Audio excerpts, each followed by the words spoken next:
Bom, eu também vou ter que auxiliar-me de uma não pequena, grande cábula, mas tenho que cumprir com os 18 minutos e, portanto, vou começar por me apresentar, se bem que o texto lido diz quase tudo.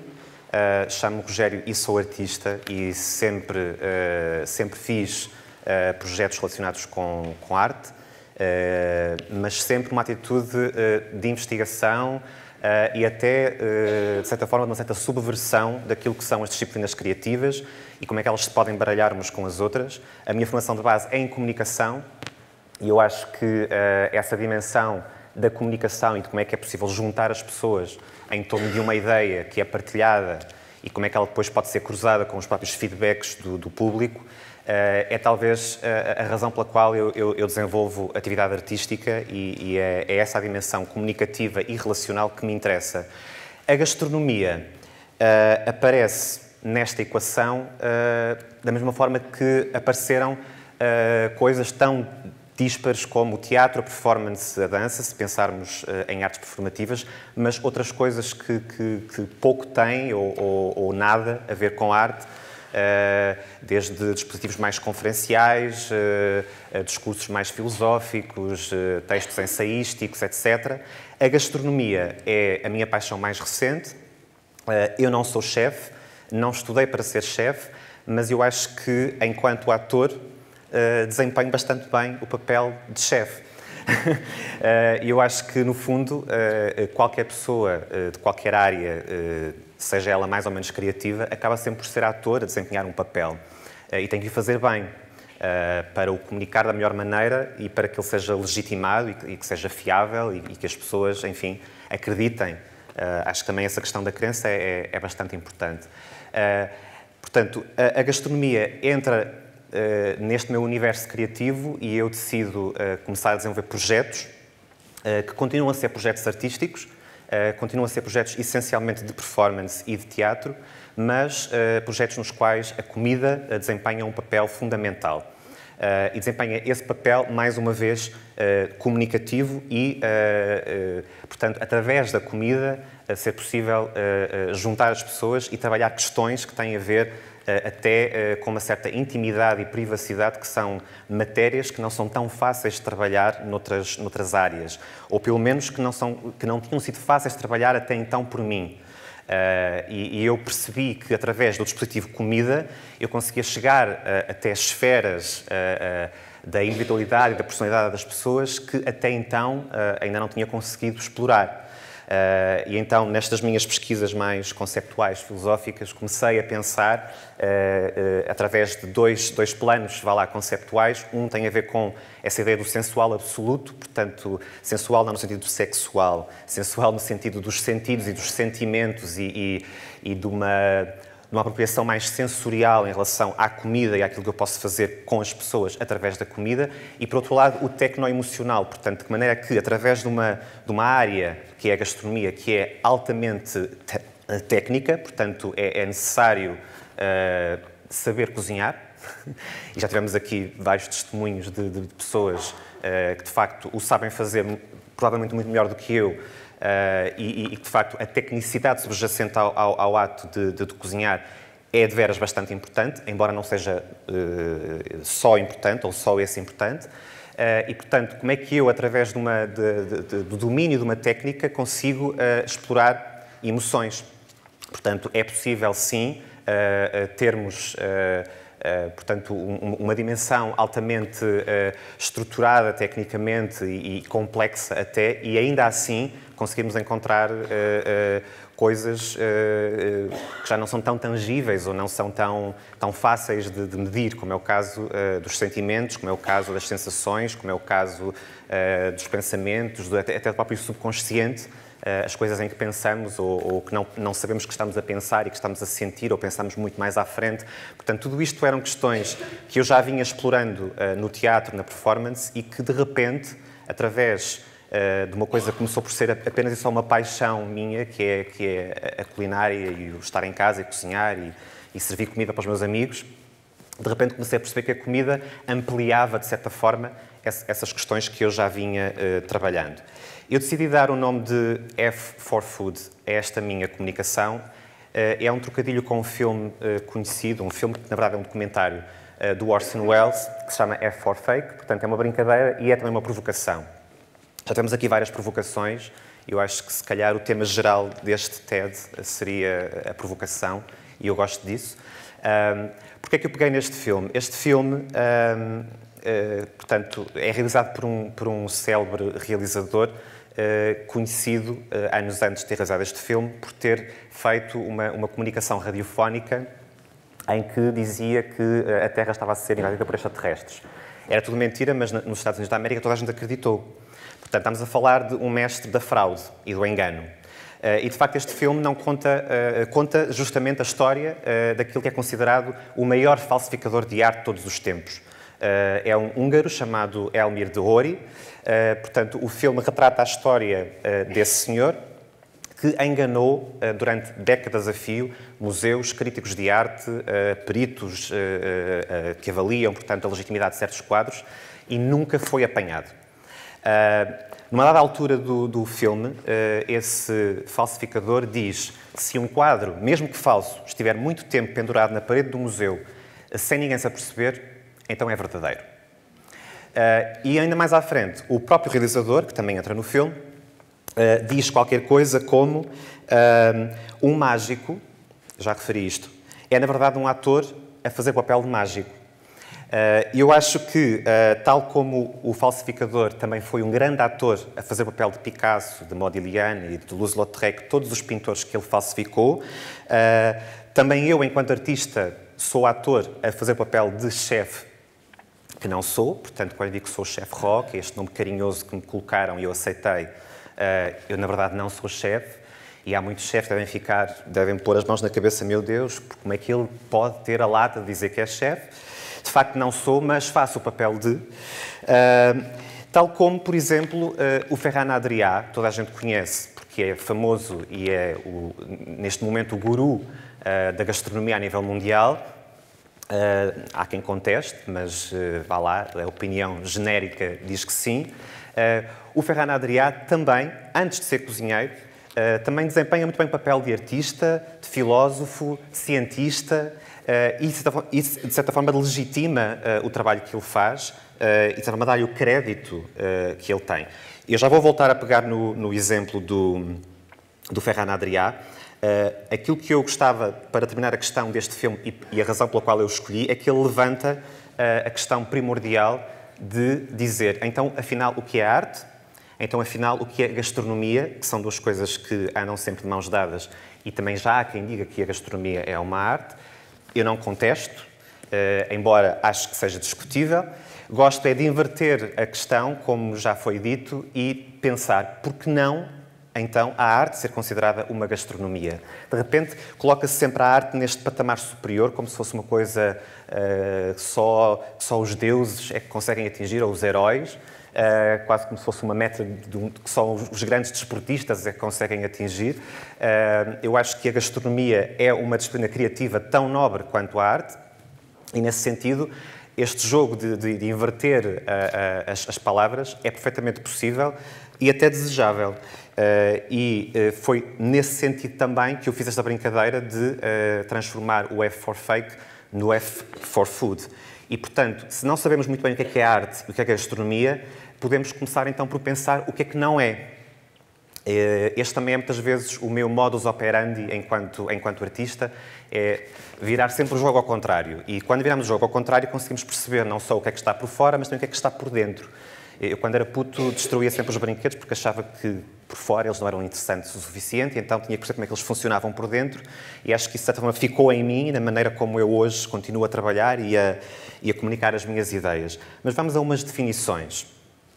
Aquela com a qual eu me identifico mais é muito antiga, é do século XIX, isto em termos de evolução de arte, século XIX é tipo pré-história, e é de um senhor russo chamado Leo Tolstói, um escritor, que diz qualquer coisa como: a arte não é, como os metafísicos defendem, a manifestação de uma qualquer ideia misteriosa de beleza ou de Deus. Também não é, como os fisiologistas estéticos dizem, um jogo através do qual o homem descarrega o excesso de energia acumulada. E também não é a expressão de emoções humanas através de signos externos, nem a produção de objetos agradáveis à vista. E, acima de tudo, não é prazer. É, assim, um meio de união entre os homens, em torno de sentimentos mútuos e, por isso, indispensável para a vida e para o progresso dos indivíduos e da humanidade.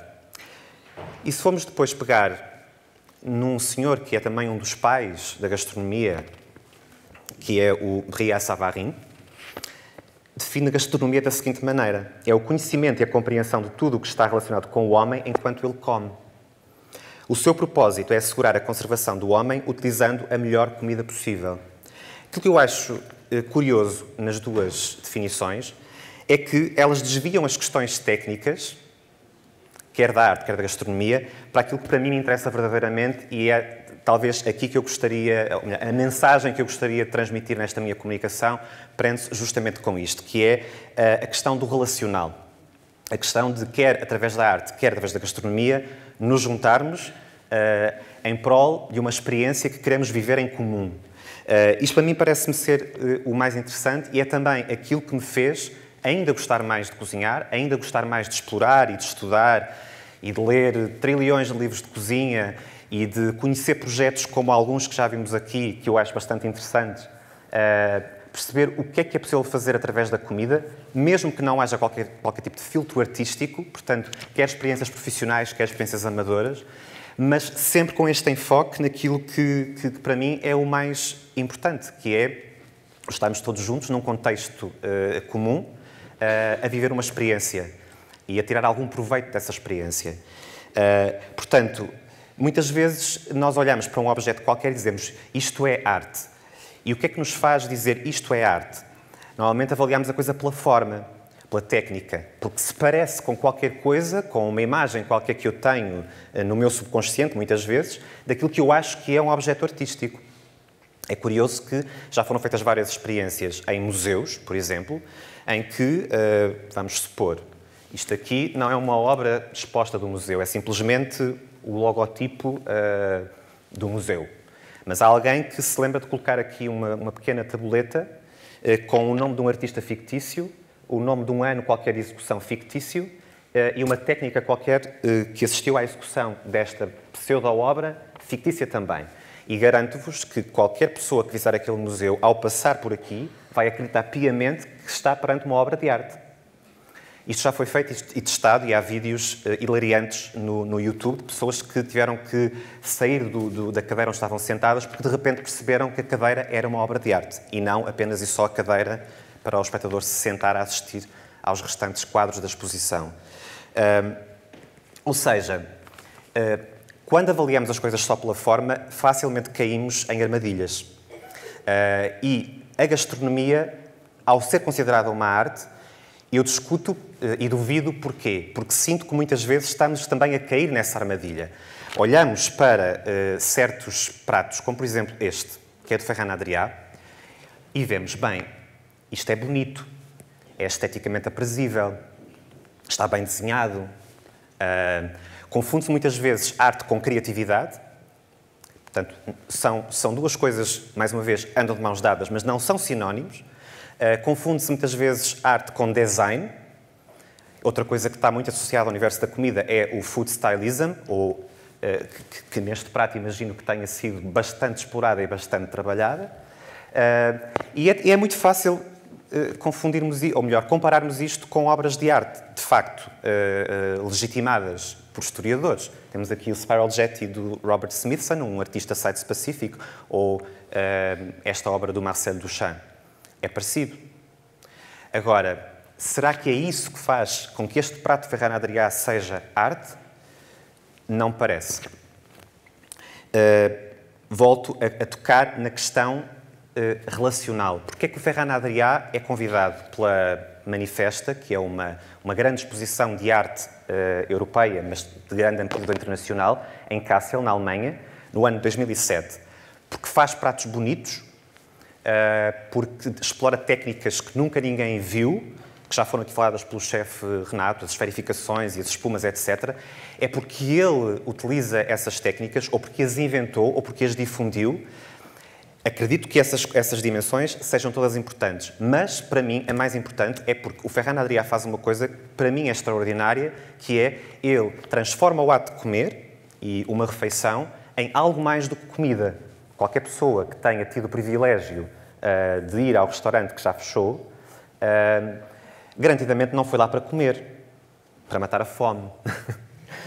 Fui lá para viver uma experiência que tem tanto ou mais de teatro, de performance, de filosofia, de ciência, de tecnologia, enfim, de todo um trabalho ao nível da sensação e daquilo que é o sensorial e da própria relação que se estabelece entre as pessoas, pelo inusitado e pelo surreal e pelo insólito daquela experiência, do que propriamente pelo simples, não é assim tão simples, ato de comer.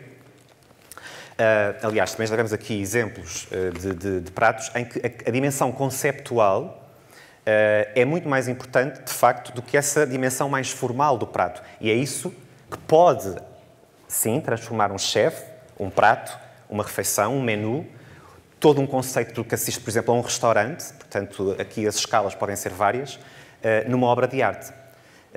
Portanto, eu não digo que a gastronomia não seja uma arte, ela começa por ser um ofício, mas sim, pode ser uma arte se a motivação que está por detrás for uma motivação conceptual e, acima de tudo, for uma motivação de investigação e de pensamento. Por alguma razão, Ferran Adrià fechava o restaurante durante 6 meses só para se dedicar à investigação destas técnicas e destas novas propostas. A história da arte tem imensos exemplos de artistas, agora virando outra vez o jogo para os artistas, imensos exemplos de artistas que têm trabalhado com comida, uns de uma forma um bocadinho mais, enfim, superficial, outros de uma forma mais dentro daquilo que é o próprio métier do chefe. Temos aqui o exemplo do Paul McCarthy, da Marina Abramovic, que fez imensas peças com comida, neste caso com ossos, ou com a cebola. Chegou mesmo a trabalhar com um chefe e fazer um prato autoral, que é como é que se chama o prato? O Volcano Flambé, que é um prato performativo, portanto ele vem dentro de uma caixa de madeira e as pessoas comem enquanto ouvem a voz gravada da Marina Abramovic. Portanto, há toda uma dimensão pluridisciplinar. Lá está, mais uma vez, não é só a sobremesa em questão. O chefe que estamos a ver em casa é o Kevin Lasco. Aqui é uma performance da La Ribot, que é uma coreógrafa espanhola que, no seu próprio corpo, faz aquilo que vulgarmente se chama uma brusqueta, portanto, esfrega o alho, esfrega o tomate, põe o azeite, portanto, transforma-se ela própria na base de pão para uma brusqueta. Temos aqui 2 artistas, um deles é fotógrafo, o Bompazan Park, que fizeram uma série de esculturas monumentais à base de gelatina. E tem também um livro já publicado, que, aliás, esta imagem é a capa desse livro. Em Portugal, há uma encenadora e escritora, que é a Patrícia Portela, que tem uma peça belíssima chamada O Banquete, e é um espetáculo que acontece... o tempo acabou agora. É um espetáculo que acontece... Só preciso mais 2 minutos, pode ser? É um espetáculo que acontece numa mesa com a forma do ADN e, portanto, há todo um texto gravado sobre esta dimensão, vá lá, a relação da comida com a nossa herança genética e, portanto, é um jantar que vai sendo servido ao longo do espetáculo. E depois existe o eu. Pronto, eu não tenho muito tempo para falar das minhas coisas como queria, mas, de facto, tenho desenvolvido vários projetos, como já referi, que cruzam a gastronomia com a arte, com a ciência, com a tecnologia, com a filosofia, com os novos mídia. E tenho sempre tentado perceber como é que eu posso sempre incluir o espectador na equação, de forma a dar-lhe poder e responsabilidade, digamos assim, para ter, digamos, ou seja, responsabilizar o espectador na medida em que ele, enquanto pessoa que está a manipular a minha obra, ou seja, ele está a comer a comida que eu cozinhei, portanto, é uma coisa absolutamente intrusiva quase. E acho que é necessário uma grande dose de humildade e ao mesmo tempo, enfim, comunicar muito bem uma ideia para se conseguir trabalhar essa dimensão relacional da melhor forma, sem haver grandes atritos e sem haver invasões de privacidade, invasões de intimidade que não seriam muito desejáveis. Mas pronto, só para fazer um apanhado muito rápido e muito geral dos projetos que tenho desenvolvido, desde performances com um teor mais teatral, que acontecem à volta de uma mesa e, portanto, o jantar transforma-se, no fundo, em drama ou em dramaturgia da própria peça. Muitas vezes, por exemplo, escolho textos de outros autores, textos que já incluam comida ou que falem de situações de jantar, tento perceber como é que eu posso transformar essa cena num jantar mesmo, propriamente dito. Portanto, não vou falsificar em palco e fazer de conta que estamos a comer, que é aquilo que normalmente se imagina que os atores fazem. Não, então se é para comer, vamos comer mesmo. Desde criação de menus personalizados para espetáculos, portanto, a convite de outros artistas e de outros projetos. Falo, nomeadamente, de um projeto que fiz o ano passado em Vila do Conde, num festival de artes performativas, chamado Marca Registada, em que eu criei um prato para cada espetáculo programado nesse festival. E alguns convidados especiais, porque não era possível abrir para uma plateia muito grande, puderam provar, depois de assistirem aos espetáculos, provarem o prato que, de certa forma, representa aquele espetáculo. Tudo isto, obviamente, em diálogo com os artistas. Dedico-me também, muitas vezes, a projetos mais dentro da área da comunicação e do documentário. Gosto muito de ir visitar zonas do país, ainda não experimentei o estrangeiro, que me fascinam gastronomicamente falando. Uma delas, já foi aqui muito homenageada, é o Minho, de onde eu também sou natural. E uma das temporadas, vá lá, desses meus documentários alojados no YouTube, é sobre a minha terra natal, que é a Mares. Também tem muito bons vinhos verdes. E também programas de rádio. Aconteceu uma experiência muito engraçada. Como é que é possível falar de comida, falar de sabores e de cheiros só através do som, sem qualquer tipo de questão visual. Desde criar coquetéis personalizados para a abertura de espetáculos ou para a abertura de eventos, sempre com uma temática pré-definida. Eventos de food chain, que é um território que eu gosto muito de explorar porque é muito divertido, que é, de repente, temos um DJ com os seus pratos e temos um chefe também com os seus pratos a fazer comida ao lado e, portanto, as pessoas dançam e comem ao mesmo tempo. Eventos de underground dining, que é uma tendência muito em voga também, os supper clubs, os anti-restaurants, têm várias designações. Eu tenho sempre tentado transformar essas experiências sempre com um filtro qualquer artístico. Bom, e por aí fora.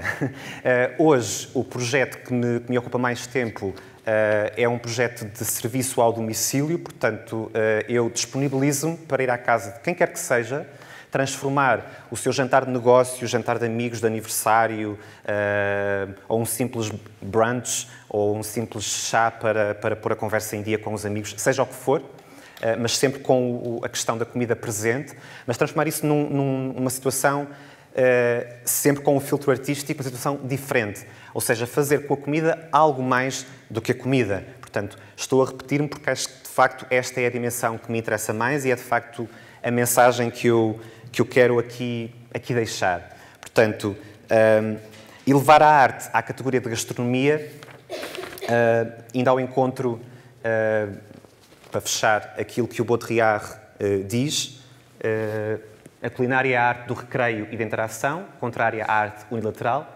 Nela, todas as pessoas se tornam artistas de ordem superior, criador, obra e espectador em simultâneo, agentes da criação total, que, para além de nutrir todos os sentidos, alimenta o corpo.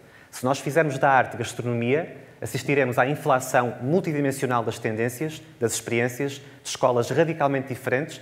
Existirão tantas formas de arte quanto as receitas do livro de Pantagruel. Pronto, muito obrigado.